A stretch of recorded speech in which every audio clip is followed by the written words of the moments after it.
Rutherford के जो experiment हो उसके बाद हम देखते हैं कि न्यूट्रॉन की डिस्कवरी किसने की है। ठीक है, तो सबसे पहले रदरफोर्ड के बाद आते हैं मूसले नाम के एक साइंटिस्ट। उन्होंने क्या किया, अपने एक्सपेरिमेंट्स कुछ किए और उन्होंने फाइंड आउट किया कि जो न्यूक्लियस इन्होंने बताया रदरफोर्ड ने, उसके ऊपर एग्जैक्ट चार्ज कितना है, एग्जैक्ट चार्ज कितना है न्यूक्लियस के ऊपर। इन्होंने फाइंड आउट किया है न्यूक्लियस के ऊपर कितना एग्जैक्ट चार्ज है, पॉजिटिवली चार्ज है वो।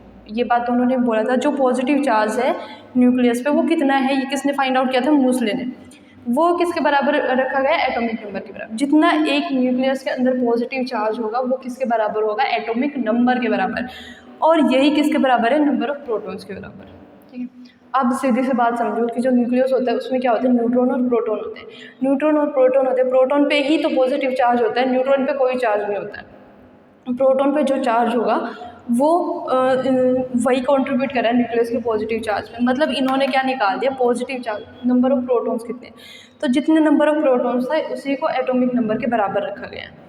और यही नंबर ऑफ इलेक्ट्रॉन्स के बराबर होगा। ये पूरा डिटेल में भी पढ़ेंगे एटॉमिक नंबर क्या है, मास नंबर क्या है। बट इन्होंने क्या फाइंड आउट किया था मूसले ने कि एग्जैक्ट क्वांटिटी ऑफ चार्ज होता न्यूक्लियस। फिर इन्होंने ट्राई किया कि मास और निकालूं मैं न्यूक्लियस का, अगर इसके अंदर इतना चार्ज है तो इतने प्रोटॉन होंगे। प्रोटॉन का, एक प्रोटॉन का मास मुझे पता है, तो नंबर ऑफ प्रोटॉन से मल्टीप्लाई करके जब इसने मास निकाला न्यूक्लियस का तो वो बहुत कम आ रहा था, आधा आ रहा था उससे, जितना एटम का मास होता है उससे। ठीक है, यहाँ पे एग्जैक्ट चार्ज निकाला, पॉजिटिव चार्ज पता चल गया इनको, मतलब नंबर ऑफ प्रोटॉन्स पता चल गए। एक प्रोटॉन का चार्ज पहले ही निकाल चुके कैनल रेज के थ्रू, तो इन्होंने मास निकाला, मास बहुत कम आ रहा था। अब इनको पता नहीं चला था ये बाकी का मास कहाँ पे है, तो इसके लिए आए चैडविक। चैडविक ने 1932 में क्या किया, स्कैटरिंग एक्सपेरिमेंट किया था। स्कैटरिंग एक्सपेरिमेंट, ठीक है, स्कैटरिंग एक्सपेरिमेंट किस पे किया था, बेरिलियम और बोरॉन पे। बेरिलियम और बोरॉन पे, मतलब इन्होंने कुछ पार्टिकल्स बॉम्बार्ड के बेरिलियम और बोरॉन पे, तो वहाँ से क्या निकले, न्यूट्रॉन्स। कुछ ऐसे पार्टिकल्स निकल रहे थे जो न्यूट्रल थे, चार्ज कुछ भी नहीं था, लेकिन उन पर मास था। ठीक है, तो इन पार्टिकल्स को क्या नाम दिया इन्होंने, न्यूट्रॉन्स। ठीक है, इनको बोला न्यूट्रॉन्स। तो जो न्यूट्रल पार्टिकल्स जिनमें मास हो इनको क्या बोला गया है, न्यूट्रॉन्स। उनकी डिस्कवरी किसने की थी, चैडविक ने। तो ये बताओ इलेक्ट्रॉन की डिस्कवरी किसने की थी, जे थॉमसन ने, प्रोटॉन की गोल्डस्टाइन ने, और न्यूट्रॉन की चैडविक ने। ओके, और बीच बीच में मिल्किन और ये सब ध्यान रख लेना थोड़ा, मूसले ने क्या किया था, रदरफोर्ड ने क्या एक्सपेरिमेंट किया था, क्या कॉन्क्लूजन्स निकाले। ठीक है, एज सच प्रोटॉन, न्यूट्रॉन और इलेक्ट्रॉन, इनकी डिस्कवरी यहाँ तक कंप्लीट हो चुकी है। इससे बाद हम करते हैं छोटी छोटी कुछ टर्म्स, लाइक एटॉमिक नंबर क्या है, मास नंबर क्या है, आइसोटॉप, आइसोबार, आइसोटोप्स, ये सब करते हैं, आप जल्दी से ख़त्म हो जाएगा। अब हम करते हैं एटॉमिक नंबर और मास नंबर। सबसे पहले इनको डिनोट कैसे करते हैं, जो एक्स है ये किसी भी एलिमेंट का क्या है, सिंबल है। जैसे कि क्लोरीन लिख दिया मैंने, क्लोरीन का सिंबल क्या है, Cl, तो ये एक्स क्या है, सिंबल ऑफ द एलिमेंट। उसके बाद में ऊपर कुछ टर्म्स लिखते हैं हम, कुछ नंबर लिखते हैं और नीचे कुछ नंबर लिखते हैं। ये दोनों क्या है, ऊपर मास नंबर लिखते हैं और नीचे क्या है, एटॉमिक नंबर। ये नीचे क्या लिखा है हमने, एटॉमिक नंबर, और ये वाला क्या है, मास नंबर।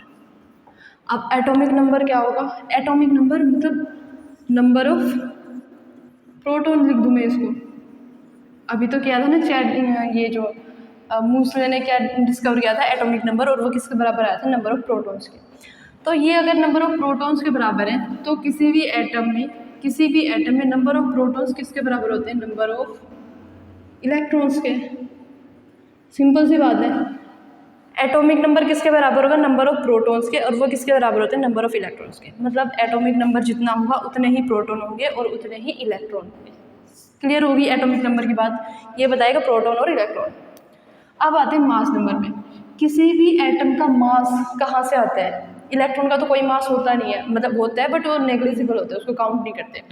तो जो भी एटम है उसका मास कहाँ से आता है, number of neutrons plus proton की। एक सेकेंड, मास नंबर कहाँ से आता है, number of neutrons plus number of protons. ठीक है, number of neutrons plus protons को क्या बोलेंगे, मास नंबर। आगे समझ, मास नंबर क्या हो जाएगा, number of neutrons plus protons. अब ये प्रोटॉन की जगह पे नंबर्स के, प्रोटॉन की जगह पे अगर मेरे को नंबर ऑफ इलेक्ट्रॉन्स गिवन है तो भी वही बात तो होगी ना कि नंबर ऑफ इलेक्ट्रॉन्स जितने होंगे उतने ही नंबर ऑफ प्रोटॉन्स होंगे। अब इसकी जगह पे मैं क्या एटॉमिक नंबर लिख सकती हूँ, मास नंबर की जगह पे क्या लिख दूँ मैं, एटॉमिक नंबर।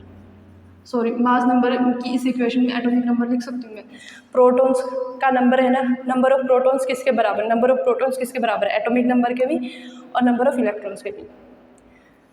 ये सिंबल है, यहाँ पे नीचे लिखेंगे एटॉमिक नंबर। एटॉमिक नंबर किसके बराबर, नंबर ऑफ प्रोटॉन्स बराबर है नंबर ऑफ इलेक्ट्रॉन्स।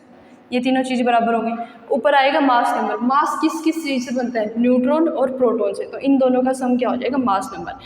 अब प्रोटॉन की जगह पे मैं, ये प्रोटॉन है, प्रोटॉन की जगह पे मैं इलेक्ट्रॉन्स का नंबर लिख सकती हूँ, लिख सकती हूँ। प्रोटॉन की जगह पे मैं एटॉमिक नंबर लिख सकती हूँ, लिख सकती हूँ। ठीक है, तो अब ऐसा इसका फॉर्मूला क्या होगा, एटॉमिक नंबर का तो simple, number of proton number of electrons. Mass number क्या हो जाएगा, number of neutrons plus number of protons, या फिर इसको मैं ऐसे लिख दूँ, number of neutrons plus number of electrons, या फिर मैं इसको लिख दूँ number of protons plus number atomic number. ठीक है, ये क्यों लिखे हैं मैंने, क्यों चेंज किया है, क्योंकि तीनों सेम होते हैं। न्यूट्रल एटम, न्यूट्रल एटम होगा तो proton equal to electron equal to atomic number. हो गया क्लियर, समझ आ गया। अगर चार्ज है तो फिर कितना चार्ज गया कितना आया उसके अकॉर्डिंग इसको सॉल्व करना पड़ेगा। ठीक है, अभी ये चार्ज वाला एक क्वेश्चन हम अभी करते हैं, या पूरा आपको समझ आ जाए इसलिए एक क्वेश्चन अभी सॉल्व करते हैं। ये सवाल आपके पास है कि एल्यूमिनियम +3 है, 13 एटॉमिक नंबर है, ऊपर मास नंबर 27 गिवन है। एल्यूमिनियम 3 + 13 27 ये गिवन है। इसमें मुझे फाइंड आउट करना है कि नंबर ऑफ इलेक्ट्रॉन्स कितने हैं, नंबर ऑफ प्रोटॉन्स कितने हैं और नंबर ऑफ न्यूट्रॉन्स कितने हैं। ठीक है, ध्यान से समझ लो, ऐसे क्वेश्चन पीजीटी में आते हैं, एक नहीं मतलब 3-4 वो दे देंगे, 2 या 3 आपको स्पेसिस दे देंगे, उनमें से फाइंड आउट करने बता देंगे कि अच्छा चलो इनको इंक्रीजिंग ऑर्डर ऑफ इलेक्ट्रॉन्स लगा दो या फिर इंक्रीजिंग ऑर्डर ऑफ न्यूट्रॉन्स निकाल दो। और आगे जब आप आइसोटोन्स वगैरह करोगे तो भी आपको काम आएगा, इसलिए इसको ध्यान से समझो। अब सबसे पहले क्या देखना है हमने, नंबर ऑफ ये, और साथ में बताओ मुझे मास नंबर क्या है इसका और एटॉमिक नंबर क्या है। ठीक है, तो एटॉमिक नंबर तो सीधी सी बात है, बिना कुछ देखे ये नीचे वाला पोर्शन देखो, तो एटॉमिक नंबर कितना हो गया इसका 13, मास नंबर कितना हो गया इसका ऊपर वाला पोर्शन 27। ठीक है, तो नंबर ऑफ प्रोटॉन सबसे पहले देखते हैं, ये क्या होता है, अगर ये न्यूट्रल होता तो नंबर ऑफ प्रोटॉन और इलेक्ट्रॉन बराबर हो जाते हैं, ये +3 नहीं आता तो। ठीक है, लेकिन यहाँ पे +3 है, मतलब यहाँ पे इलेक्ट्रॉन्स बाहर निकले हैं। इतना तो पता होगा कि अगर पॉजिटिव चार्ज है मतलब उसने अपने इलेक्ट्रॉन्स डोनेट कर दिए, देने के बाद उस पर पॉजिटिव चार्ज बच गया। तो यहाँ पे पहले प्रोटॉन्स देखो, प्रोटॉन्स तो उतने ही रहेंगे जितना लिखा है यहाँ पे। प्रोटॉन्स पे चार्ज का कोई इफेक्ट नहीं पड़ेगा, चार्ज का इफेक्ट पड़ेगा इलेक्ट्रॉन्स को, क्योंकि इलेक्ट्रॉन ही बाहर जाते हैं अंदर आते हैं। ठीक है, तो प्रोटॉन्स को हमेशा एटॉमिक नंबर के बराबर लिख दो, अगर न्यूट्रल एटम हो या ना हो। चार्ज है कोई स्पीसीज तो पहले प्रोटॉन्स को लिखो, इतने हैं। अब अगर ये एटम न्यूट्रल होता तो जितने प्रोटॉन हैं उतने ही इलेक्ट्रॉन होने चाहिए थे इसके अंदर, जितने प्रोटॉन है उतने ही इलेक्ट्रॉन होने चाहिए थे। लेकिन यहाँ पे इसने क्या किया है, अपने 3 इलेक्ट्रॉन दे दिए हैं, 3 इलेक्ट्रॉन दे दिए किसी को, तो अब 13 होने चाहिए थे, लेकिन इसने 3 दे दिए हैं, तो बचे कितने इसके पास 10। तो यहाँ पे नंबर ऑफ इलेक्ट्रॉन्स कितने बच गए 10, नंबर ऑफ इलेक्ट्रॉन कितने 10, प्रोटॉन कितने 13, मास नंबर एटॉमिक नंबर पता है।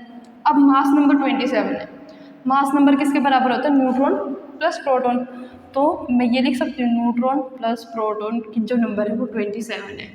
न्यूट्रॉन मुझे निकालना है, न्यूट्रॉन कितने हैं, तो प्रोटॉन को अगर मैं इधर माइनस कर दूँ तो नंबर ऑफ न्यूट्रॉन्स आ जाएंगे, न्यूट्रॉन कितने आ गए 27 माइनस 13, 14 न्यूट्रॉन्स। ठीक है, कर लोगे ऐसे। पहले क्या देखना है, ये मास नंबर हो गई एटॉमिक नंबर का, ये हमेशा प्रोटॉन के बराबर होगा। चार्ज है तो उसमें से माइनस करके नंबर ऑफ इलेक्ट्रॉन्स निकल जाएंगे, और ये मास नंबर है, न्यूट्रॉन प्लस प्रोटॉन होता है ये हमेशा, न्यूट्रॉन प्लस प्रोटॉन। प्रोटॉन अगर पता है तो न्यूट्रॉन निकाल लोगे। 1-2 क्वेश्चन और खुद से ट्राई करना तो आपको आ जाएगा समझ में।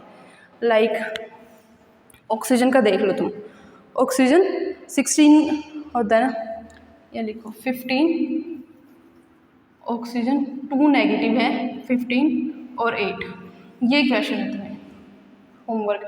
ऑक्सीजन 15 ऊपर है, 15 और 8 नीचे है, तो इसका क्या करना है तुमने, एटॉमिक नंबर बताना है, मास नंबर बताना है, number of neutron, number of proton, number of electron कितने हैं।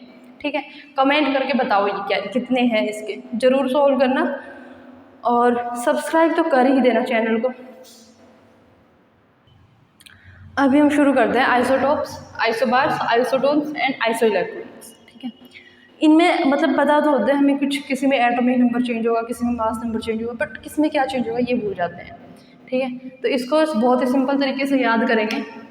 आइसोटॉप्स, टॉप आ रहा है यहाँ पे, मतलब इनका टॉप चेंज हो जाएगा, ऊपर वाला पार्ट जो है चेंज हो जाएगा। दिख रहा है यहाँ पे हाइड्रोजन एग्जाम्पल लेते हैं। आइसोबार्स मतलब इनके बार चेंज हो जाएंगे। ठीक है, ये दोनों याद रहेंगे। आइसोटॉप मतलब टॉप चेंज हो जाएगा, आइसोबार मतलब बार चेंज हो जाएगा। अब टॉप और बार क्या बोल रही हूँ मैं, टॉप पे क्या लिखते हैं हम, मास नंबर। तो अगर इसका टॉप चेंज हो रहा है मतलब इसका जो मास नंबर है वो चेंज हो जाएगा, एटॉमिक नंबर सेम रहेगा। दो या दो से ज़्यादा एलिमेंट्स जिनके मास नंबर अलग अलग हों लेकिन एटॉमिक नंबर सेम हो, उनको क्या बोलेंगे, आइसोटॉप्स। बहुत सिंपल तरीके से याद रखना, जैसे हाइड्रोजन के आइसोटॉप्स होते हैं, कार्बन का आइसोटॉप है, इसी तरह से इनको याद रखना, क्लोरीन के आइसोटॉप है। ठीक है, आइसोटॉप मतलब टॉप चेंज होगा, टॉप चेंज होगा मतलब जिनके मास नंबर चेंज हो जाए लेकिन एटॉमिक नंबर सेम हो किसी भी एलिमेंट के, या जो अलग अलग फॉर्म्स होती हैं उनको बोलते हैं आइसोटॉप्स। इसी तरह आता है आइसोबार। बार में मैंने बोला कि नीचे का चेंज हो जाएगा, आइसोबार चेंज हो जाएगा, बार नीचे वाला चेंज हो जाएगा, ऊपर का सेम रहेगा, मतलब मास नंबर सेम हो, एटॉमिक नंबर चेंज हो जाए। आगे समझ में, क्योंकि हम रिप्रेजेंटेशन में क्या लिखते हैं, नीचे एटॉमिक नंबर ऊपर मास नंबर। ठीक है, तो इनका क्या होगा, एटॉमिक नंबर डिफरेंट होगा।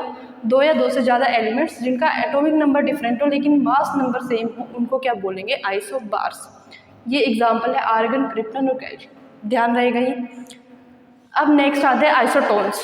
आइसोटोन्स मतलब जिनमें सेम नंबर ऑफ न्यूट्रॉन्स हो।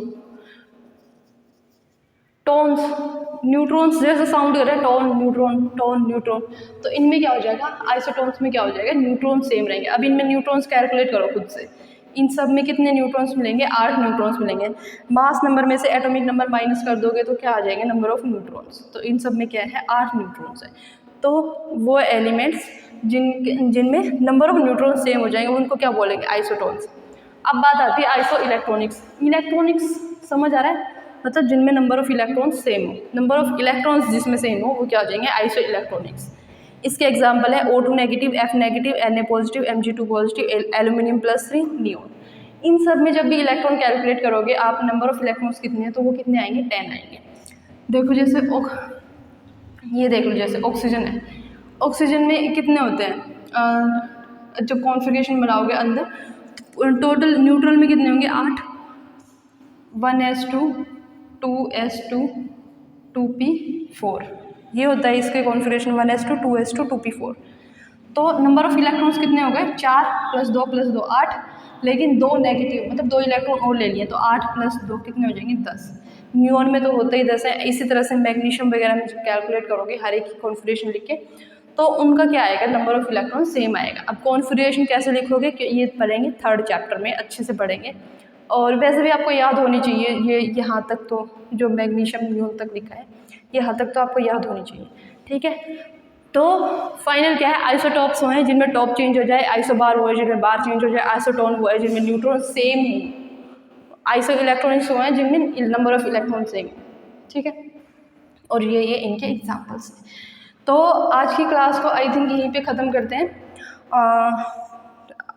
नेक्स्ट क्लास में हम लोग करेंगे इलेक्ट्रोमैग्नेटिक वेव्स क्या होती हैं और उनकी प्रॉपर्टीज़ वगैरह सब। ठीक है, तो अगर चैनल पर नए हो तो प्लीज़ सब्सक्राइब कर दो, क्योंकि नेक्स्ट चैप्टर मैं बोल रही हूँ आपको तभी मिलेगा जब मेरे 250 सब्सक्राइबर हो जाएंगे।